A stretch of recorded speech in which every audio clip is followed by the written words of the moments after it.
Today I'm taking a look at the Dashengdianzi strap wrench.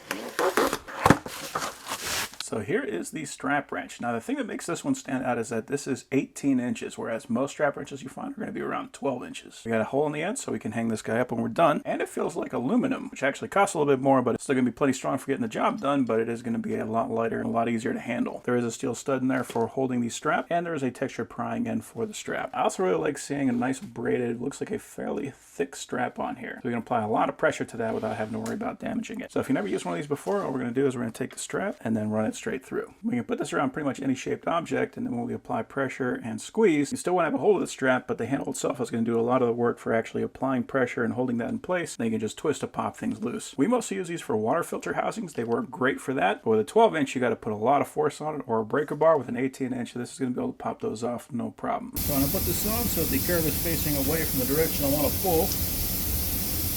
Tighten that up. There we go.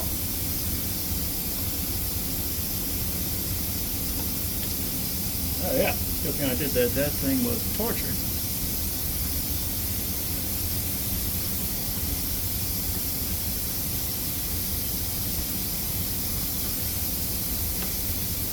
Alright, they are set. So yeah, this is a very nice tool. A lot of leverage on that one too.